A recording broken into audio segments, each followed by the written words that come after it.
She walked straight into the kitchen and set a set of keys down on the table. No questions, no glance in my direction. She placed them there, then turned back to the man standing behind her. "Breakfast needs to be ready at 5 tomorrow morning," she said. Her voice was calm, as if she were reminding me of something already agreed upon. Ethan is used to waking up early. He needs to eat on time. I was standing by the kitchen counter, a cup of coffee in my hand. I paused for a moment, then turned to look at my daughter. 5? I asked. Not because I hadn't heard her clearly. I just needed to be sure I hadn't misheard. "Yes," she replied. "He works on East Coast hours. Mornings are important." The man stepped forward slightly. Tall, light-colored shirt. Everything about him looked neat and put together. He smiled and held out his hand. "I'm Ethan," he said. "Nice to meet you." I shook his hand. The grip was firm, quick, neither too much nor too little. I had never heard my daughter mention him before. "We just drove in," she continued. "Didn't have time to call ahead." I glanced toward the door. 3 suitcases were lined up against the wall. Large, hard shell, not the kind you bring for a short visit. "How long are you staying?" I asked. She looked at Ethan. "A few days, probably." Ethan nodded. "Just temporarily." Temporarily. I had heard that word enough times in my life. She turned back to me. "You know how it is, Mom. The house is quiet. It's more convenient than a hotel." Ethan looked around the kitchen. His eyes lingered on each detail, as if he were memorizing where everything was. "Your home is beautiful," he said. "Very open." I nodded. I didn't say anything else. She pulled out a chair and sat down as naturally as if she still lived here. She set her phone on the table and scrolled through a few messages. "Oh," she added without looking up, "Ethan doesn't drink weak coffee. No sugar. And he doesn't eat fried eggs. Fresh fruit would be good, if you have any." Ethan smiled lightly. "You don't have to make a fuss." But he didn't say he didn't need it on time. I looked at my daughter. The new wedding ring on her finger caught the light. I had learned about the wedding through a short text message. No pictures, no call, just one sentence. "I got married." "You didn't tell me beforehand," I said. She shrugged. "Things happened fast." So fast that now she was standing in my kitchen, arranging my daily schedule. "You'll be okay, right?" she asked, finally looking at me. "It's just breakfast." Family. She always used that word when she needed me to give in. I looked at the keys on the table, the front door, the back door. I couldn't remember when I had given them to her. Maybe years ago, when everything was simpler. "All right," I said. My voice was steady, not raised, not low. "I understand." She exhaled as if a weight had been lifted. Ethan nodded, a trace of satisfaction in his eyes. "Thank you," he said. "We don't want to be a burden." I didn't reply. I turned to look out the window. The ocean was still there. Everything was still as quiet as before. At that moment, I didn't say anything more, but I knew very well that the next morning would not be just about breakfast. Before I continue with what happened after that, I want to say one small thing. If you're listening to this story and it feels familiar in some way, maybe in your own family or in your own life, you are not alone. Here we share real family stories. Not perfect, not polished, just the things people go through with one another. If you want to stay and hear this story through to the end and others like it, you can subscribe to the channel, not to support me, but so we have one more place to sit together, to listen, and to understand each other a little better. And now, let me tell you what happened after that morning. The house sits right by the ocean, about a 15-minute drive from town. I moved here 3 years ago after my divorce. Not to run away from anyone, I just needed quiet. After years of living on someone else's schedule, I wanted to try living at my own pace. In the mornings, I wake up early, make coffee, and open the windows. In the afternoons, I read or walk along the shore. In the evenings, I cook simple meals. Nothing special, but everything is enough. I had grown used to being alone, and I was comfortable with it. My daughter's name is Lily. She's almost 30. Lily has always been the type who fears being left behind. As her friends got married and had children, she started to feel anxious. She talked often about not wanting to be the last one. I listened, but I didn't interfere. I believed everyone has their own timing. Then one day, Lily texted me that she had met Ethan. 3 months later, she said they were in love. 6 months after that, she sent me a short message. I got married. I read it over several times, not because I didn't believe it, but because I hadn't yet understood what was happening. Ethan appeared in my home exactly as he spoke, gentle, polite, unhurried. When I showed them the guest room, he carried the suitcases upstairs himself, not letting Lily help. When he noticed a chair on the porch was crooked, he adjusted it immediately, then asked if anything else needed fixing.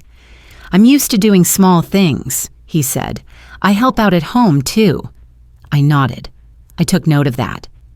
That afternoon, they went to the beach. I stayed behind and changed the sheets in the guest room. When they returned, Ethan brought back 2 cups of hot coffee. "I noticed you hadn't had any yet," he said. "I wasn't sure if you'd like this kind." I took it. The coffee was just hot enough. Not too bitter, not too weak. I didn't say much, but something shifted slightly inside me. At least he paid attention. Lily was different. She moved around the house, opening cabinets, setting her bags down on chairs, as if everything still belonged to her. She talked about the trip, the wedding, and their plans.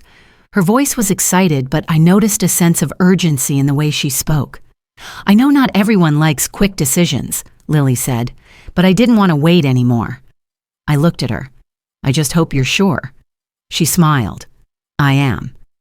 Ethan didn't interrupt. He sat beside her, nodding occasionally. When I stood up to get water, he stood as well. "Let me," he said. "Please stay seated." I sat back down. I wasn't used to being looked after like that, but I didn't refuse. Maybe because I wanted to believe Lily had made the right choice. That evening, we had dinner together. I cooked something simple. Ethan ate slowly and complimented the food. Lily talked about the apartment they were renting, Ethan's job, and their plans. Everything sounded normal, like a family just beginning. But I noticed a few minor details. Ethan asked quite a bit about the area, about property prices, about houses that had sold nearby. He asked casually, as if out of curiosity. "I work in finance," he said when I asked. "Occupational habit." I nodded. I didn't think much of it. That night, while I was cleaning the kitchen, Lily leaned against the doorway. "You don't mind, do you?" she asked. "We're staying here for a few days." "No," I said. "I'm just not used to it yet." She smiled and stepped forward to hug me. "I know you like quiet, but we're family." Family. I heard that word once again. When they went upstairs, I stayed on the porch. The ocean was dark, the wind light. I thought about Lily, about her decision. I thought about Ethan, about the way he looked at this house. There was nothing clear enough to doubt, but not enough for me to feel completely at ease. I reminded myself not to be too critical. Lily was grown. She had the right to choose her own life. I didn't want to become the kind of mother who questioned everything new, but inside me, there was a very faint feeling. Not worry, just a vague alertness, like hearing a strange sound in the house at night, not loud enough to panic, but enough to keep you from sleeping deeply. That night, I went to bed early. I told myself everything would be fine, that this was just a period of adjustment, that their sudden arrival was simply a family reunion. But even as I closed my eyes, I knew the quiet I had grown used to would no longer remain untouched. A few days passed more quickly than I expected. At first, they were considerate. Ethan asked before using things. Lily cleaned up after cooking. Everything looked like a short visit, slightly noisier than usual, but still within what I could accept. Then, little by little, the boundaries began to blur. On Monday morning, I woke up to find the kitchen door already open. Ethan was standing there making coffee. He was using the machine I usually kept on the top shelf, the one I rarely let anyone touch. "I woke up early," he said when he saw me. "Didn't want to make noise." "It's fine," I replied. I didn't say that I was used to making coffee alone. in silence. Lily came down afterwards, her hair still wet. She opened the fridge, took out the milk, and closed it without asking. The way she moved around the kitchen made me feel as if the house had quietly rearranged itself, as if a new axis had been added that I hadn't yet learned to navigate. "We'll probably stay a few more days," Lily said as she poured coffee. "Ethan still has some things to take care of." "A few days," I repeated. Ethan nodded. "Not long at all." I nodded as well. I didn't ask for anything more. That afternoon, while I was reading on the porch, Ethan pulled up a chair beside me. He looked out at the ocean for a moment, then spoke softly. "How long have you lived here alone?" "A few years now," I said. "Don't you get lonely?" he asked, as casually as if he were asking about the weather. "I'm used to it." Ethan nodded. "I was just asking. Older people living alone can face certain risks." I looked at him. He was still staring at the ocean, not at me. "What kind of risks?" I asked. "Falls, illness. If something happens at night, no one knows," he said. "I work in finance, but I've also dealt with many families. I see cases like that all the time." I didn't answer right away. I didn't like the way concern was wrapped in such a reasonable tone. That evening, Lily brought it up again. "You living here alone is risky," she said. "What if you fall? What if your phone is in another room?" "You're worried about me," I said. "Yes," Lily replied quickly. "We just want you to be safer." Ethan said nothing. He only nodded, letting Lily speak for both of them. The next day, they brought their things into the living room. Laptops, papers, phones. Ethan worked at the dining table, taking calls, speaking softly but constantly. I walked back and forth, feeling like a guest in my own home. "Is it convenient for you to use this table?" he asked once when I paused nearby. "I've always used it," I said. "Oh," he smiled. "I was just asking." That afternoon, Ethan asked me about housing prices in the area. At first, it was general. Then, it is more specific. How much did the house across the way sell for? Has anyone bought the one at the end of the road? This area must be costly now. I don't really keep track, I said. You should, he replied gently. It's a major asset. That night, Lily brought out a stack of papers. Ethan thinks you should take a look, she said. It's just information. I glanced at the papers, a few printed pages with charts and numbers. I didn't read them carefully. I just set them on the table. I'm not planning to sell the, house, I said. No one said sell, Lily replied immediately. Just thinking ahead. Thinking ahead. I was used to other people thinking ahead for me. In the days that followed, the same conversation returned, a little more each day. No pressure, no raised voices, just small comments, steady like dripping water. This place is too big for one person. Maintenance costs must be high. Have you thought about later on? I began to feel tired, not from arguing, but from constantly having to stay calm. There were moments when I wanted to say it plainly, that this was my house, that I didn't need anyone to rearrange my life for me. But each time I looked at Lily, at the way she looked at me, caught between worry and hope. Don't misunderstand, she said one evening. Ethan really cares. I believed her, or at least I wanted to. One morning, I saw Lily moving the picture frames on the shelf. She said it was to make things neater. I looked at the photos now in different places and felt as if I had lost something tiny, but very familiar. I did it to make things easier, Lily said. I nodded. I didn't say that I liked everything where it was. That night, I sat alone in my room. I thought about how much I had given in over the past few days. Not much, but enough for me to feel myself stepping back.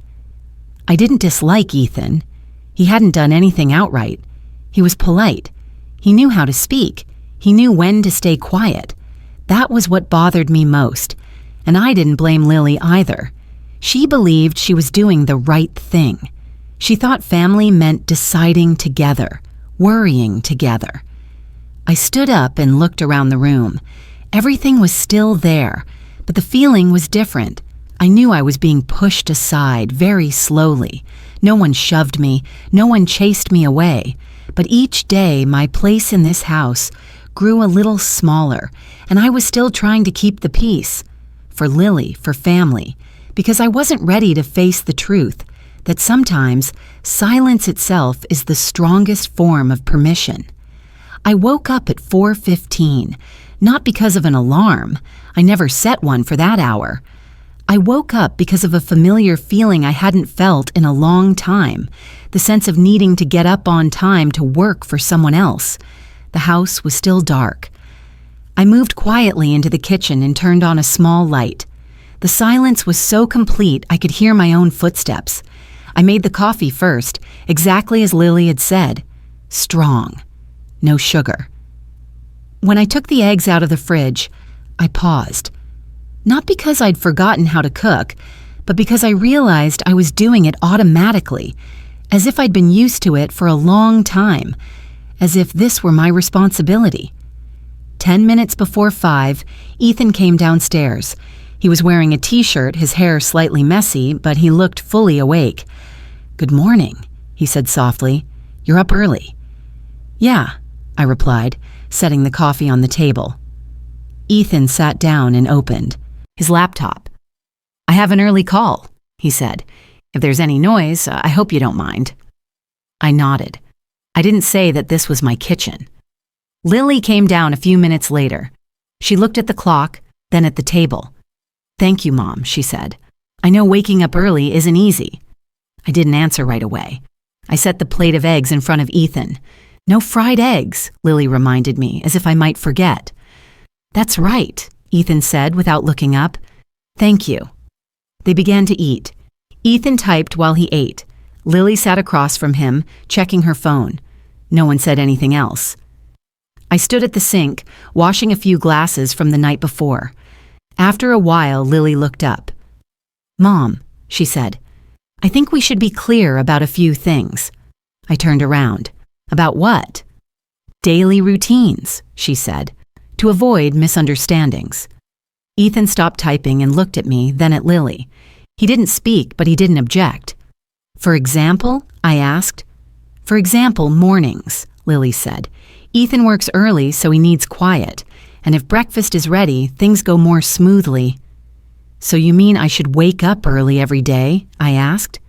Lily hesitated, then nodded. "If possible." Ethan spoke up, his voice still gentle. "I don't want to be a burden, but my routine is hard to change." I looked at him. I didn't see malice. I only saw the familiarity of someone who was used to having others organize life around him. "Anything else?" I asked Lily.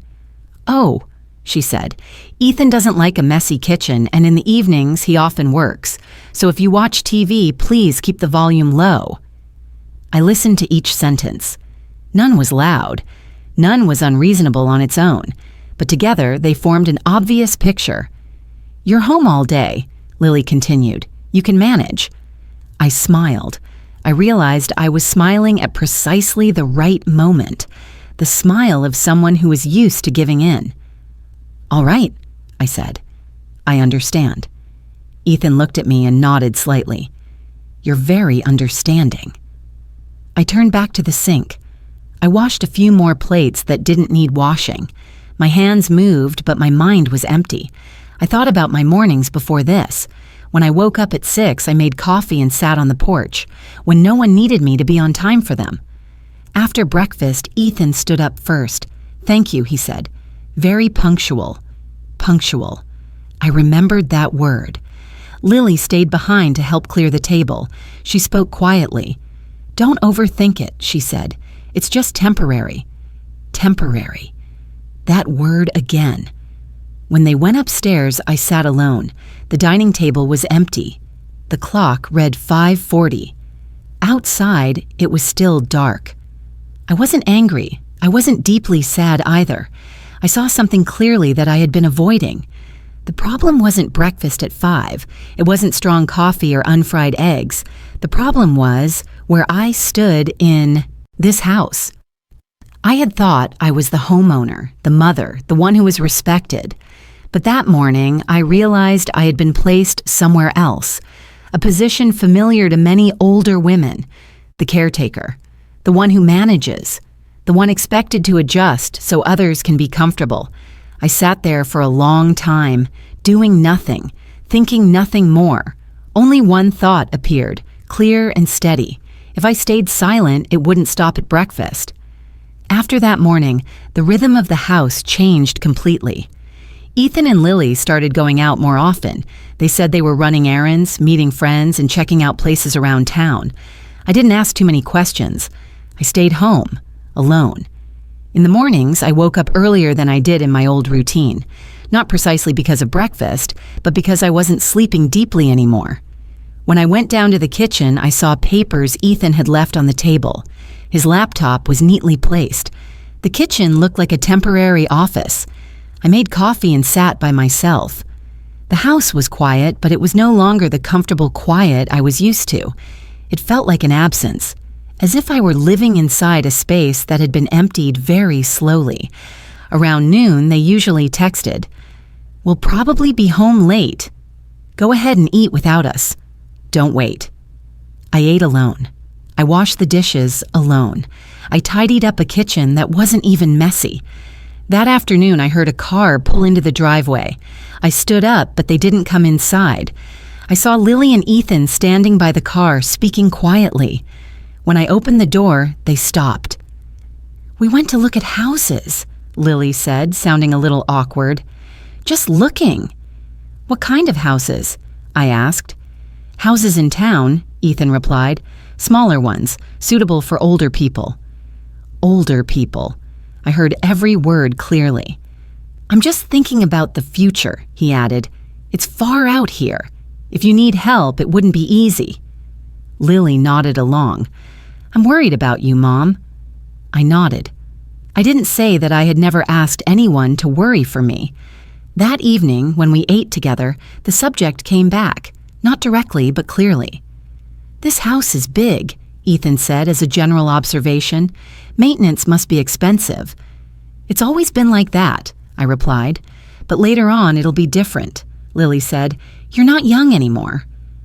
There was no malice in her words, but they still left me silent. "If you sold a big place like this," Ethan continued, "you'd be much more comfortable. No need to worry." I looked at them.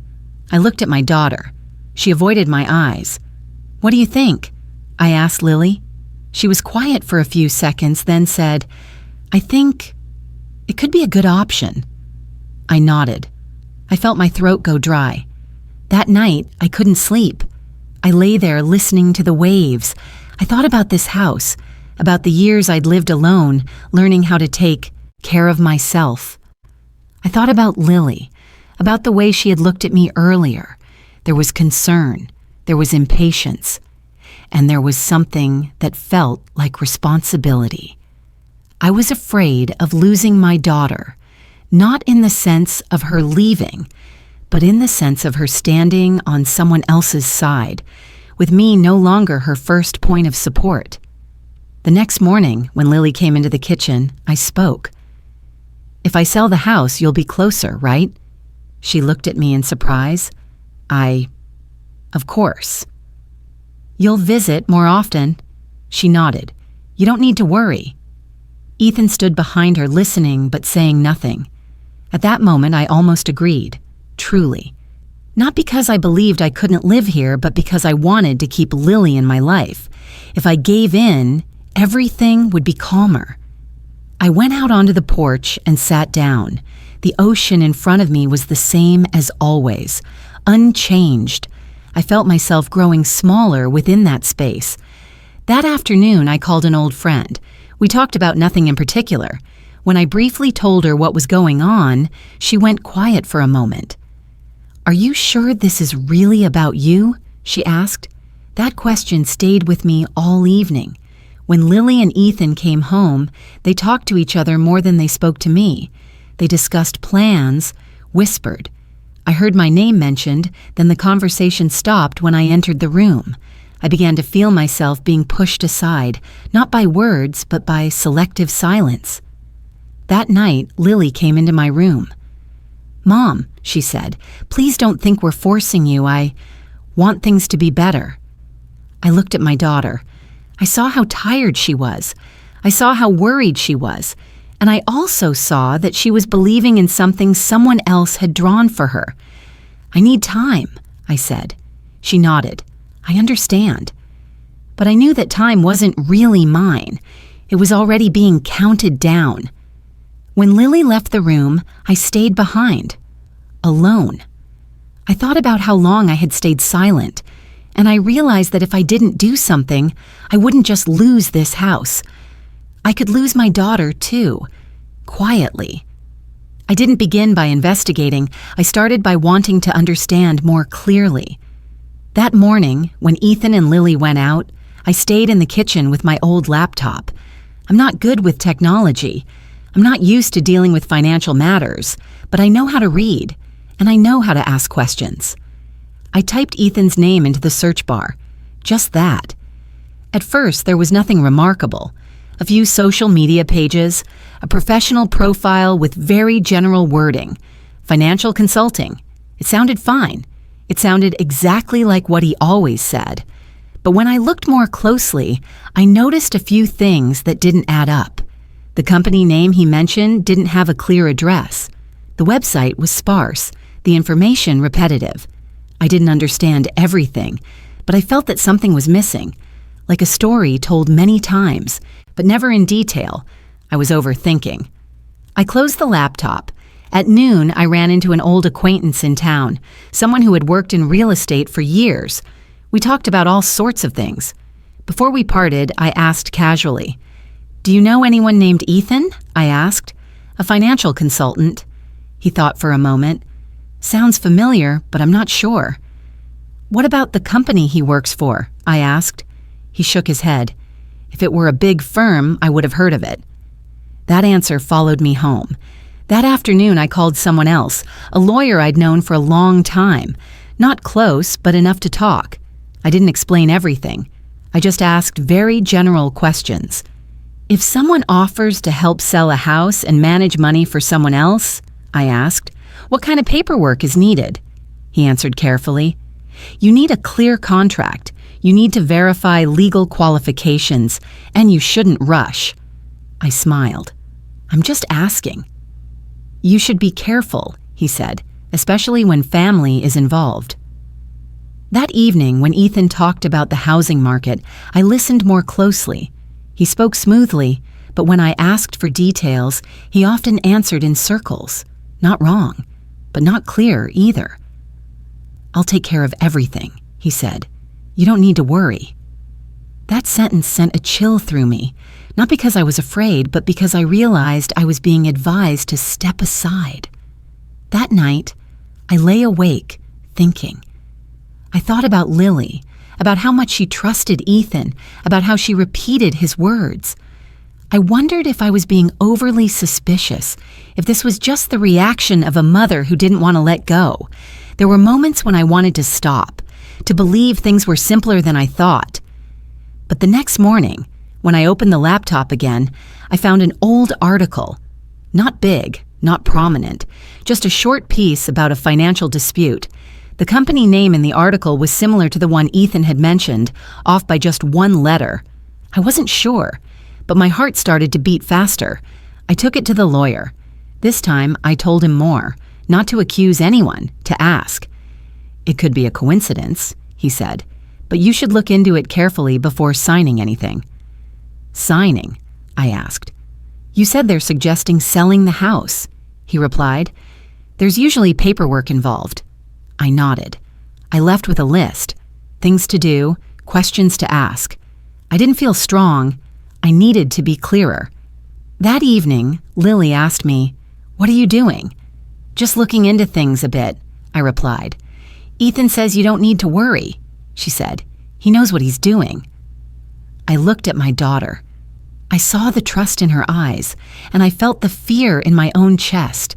I began to understand that if I was wrong, I would simply be causing trouble. But if I was right, the consequences wouldn't stop with this house. I didn't want to become a suspicious mother, but I couldn't close my eyes either. At that point, I had no proof, only a feeling. And sometimes a feeling is the only thing a mother has before it's too late. Dinner that night began like any other. I cooked something simple: grilled fish, boiled vegetables, and rice. Ethan said it tasted good. Lily ate very little, her eyes occasionally flicking toward me. No one talked much. The air was quieter than usual. I waited until the dishes were cleared, until the three of us were seated again at the table. "Ethan," I said. My voice was calm. "Could you explain your work a bit more clearly?" Ethan looked up. He smiled. "I've told you already. Financial consulting." "Specifically what?" I asked. "Which company?" He hesitated for a beat. "A private firm, not a big one." "Does it have an address?" I continued. Lily looked at me. "Mom, why are you asking this?" "Because I need to understand," I said. "If you're advising me to make a major decision." Ethan set his chopsticks down. "I understand your concern, but honestly, those details aren't important." "They are to me," I replied. The air grew heavier. Lily straightened in her chair. "Are you doubting my husband?" she asked. "No," I said. "I'm protecting myself." Ethan stepped in, his tone still controlled. "I don't want to make things complicated. If you trust us, everything will be easier." "We've already prepared an option," Lily said. She pulled a folder of papers from her bag, "just for you to look at." I looked at the papers. I didn't take them right away. "What is this?" I asked. "Just a power of attorney," Ethan said, "so I can handle things with the broker for you. Nothing binding." I gave a small smile. "Nothing binding, yet it needs a signature?" Ethan faltered, just for a second, but I saw it. "I just want to help," he said. Lily looked at me, her voice tightening. "Mom, you're making this so difficult. We're family." Family, that word again. "If we're family," I said, "then I have the right to ask questions." Ethan leaned toward me. "You can sign temporarily. If you don't like it, we stop." "How long is temporary?" I asked. "Just a few weeks," he answered quickly. "And if something happens during those weeks?" I pressed. Ethan fell silent. Lily spoke instead. "Mom, do you trust me?" I looked at my daughter. She was standing in the middle, me on one side, the man she had just married on the other. I saw the tension in her eyes. I saw her fear of losing what she had just gained. "I trust him," Lily said, "and I need you to trust our family." That sentence caught in my throat. I picked up the papers. My hand trembled slightly. I flipped through a few pages. Lots of text, lots of clauses. I didn't read everything. I only saw my name at the bottom. "I need time," I said. Ethan exhaled, faintly, disappointed. "You can think about it, but the market doesn't wait." "I think Mom should sign," Lily added, "at least so we can feel at ease." I looked at both of them. I felt myself being pushed into a very narrow corner. If I refused, I was stubborn. If I signed, I would be trading away my own safety. I set the papers down. "I won't sign tonight," I said. No one spoke. Ethan leaned back in his chair. Lily lowered her head. Dinner ended in silence. As I stood up, Lily spoke softly behind me. "You're putting me in a difficult position." I stopped. I didn't turn around. "Tonight?" I said. "So am I." I went upstairs. I closed the door. For the first time since they arrived, I locked my bedroom door. I knew that from that moment on, everything had changed. No more gentle suggestions. No more concern disguised as care. They wanted me to choose, and so did I. The next morning, I called my lawyer. I didn't say much over the phone. I only said I needed him to come by the house. A family matter, some paperwork. He was silent for a few seconds, then agreed. I didn't tell Lily. I didn't tell Ethan. I tidied the living room, made tea, and waited. They walked in at the same time as the lawyer. Ethan looked slightly surprised to see a stranger. Lily was tense from the start. "What's going on, Mom?" she asked. "Sit down first," I said. My voice was calmer than I expected. The lawyer introduced himself. He didn't talk much. He set his briefcase down, opened it, and took out several folders. "I was invited to review some financial proposals concerning you," he said, "and to clarify a few points." Ethan sat up straight. "I don't think this requires a lawyer." "Anything involving significant assets always does," the lawyer replied. I slid another stack of papers toward them. Not contracts, printouts I had prepared, a company name, a non-existent address, an old dispute, an unresolved debt. "Ethan," I said, "can you explain these?" He glanced through them briefly, then set them aside. "That information is incomplete," he said. "There are many things in business that don't show up on paper." The lawyer looked at him. "But it's enough for me to advise my client not to sign any power of attorney." Lily looked from me to Ethan. "You told me everything was fine." Ethan turned to her. "I'm trying to take care of our future."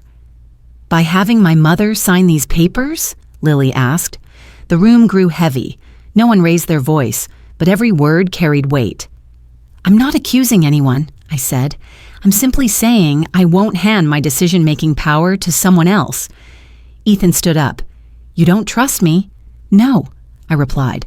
"I trust my responsibility to myself." The lawyer rose as well.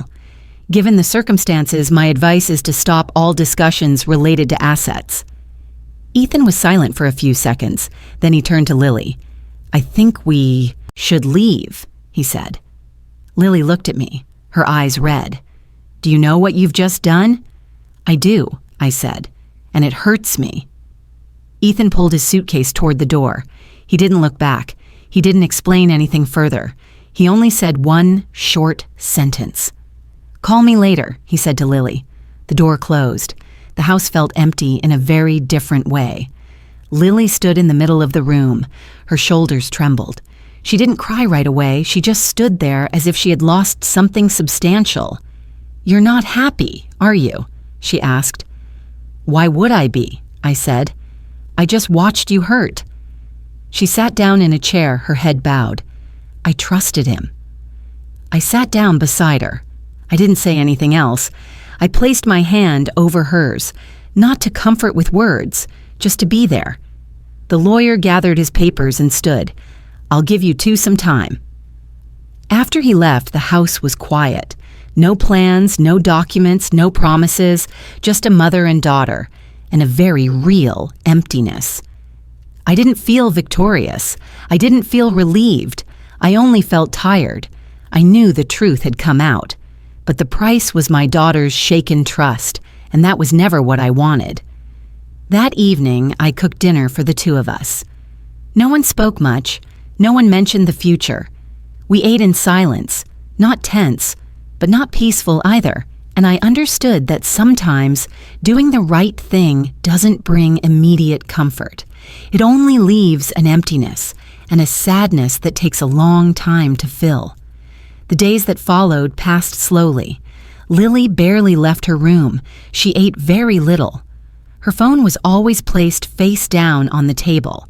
I knew she was still waiting for a message, an explanation, something that might make the pain easier to bear. I didn't ask. I didn't advise. I cooked meals on time and left her portion on the table. When she didn't eat, I put it away. The next day, I did the same. One evening, Lily came out to the porch and sat beside me. It was dark. The ocean was calm. "I was wrong," she said softly. "I didn't listen to you." I looked at her. I didn't say I told you so. I had never found that sentence helpful. "I was just afraid of being left behind," Lily continued. "I was scared that if I didn't hold on to him, I'd have nothing." I took her hand. "You weren't wrong to want to be loved." She cried. For the first time since that day, uncontrollably. "I feel so stupid," she said. "No," I replied. "You just trusted the wrong person." We sat there for a long time. We didn't say anything else. In the days that followed, Lily began to sort through her things. Not to leave, but to reorganize. She moved Ethan's belongings to one corner. No rush, no anger, just acceptance. One morning, she said to me, "I want to stay here for a while." "You can stay as long as you want," I said. She nodded. She didn't say more. I knew this wound wouldn't heal quickly.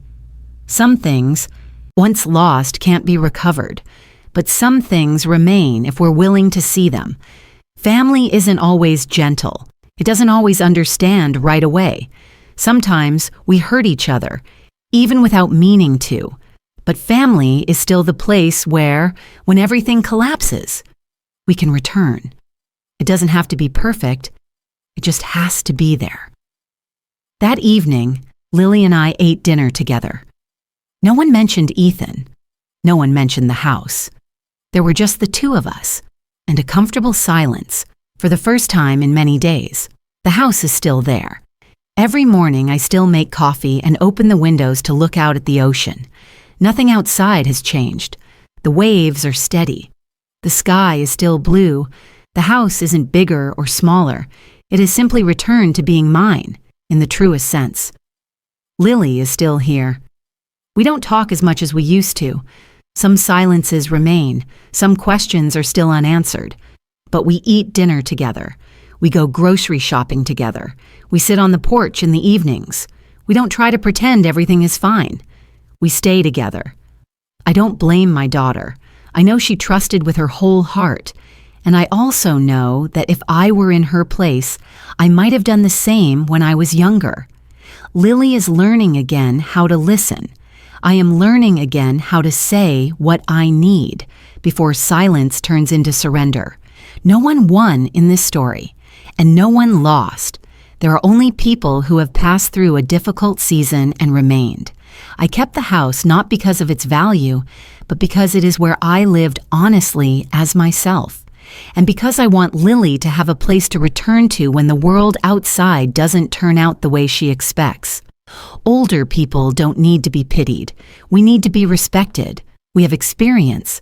We have boundaries. And we have the right to decide our own lives. Family matters more than property. But family is only truly family when there is mutual respect.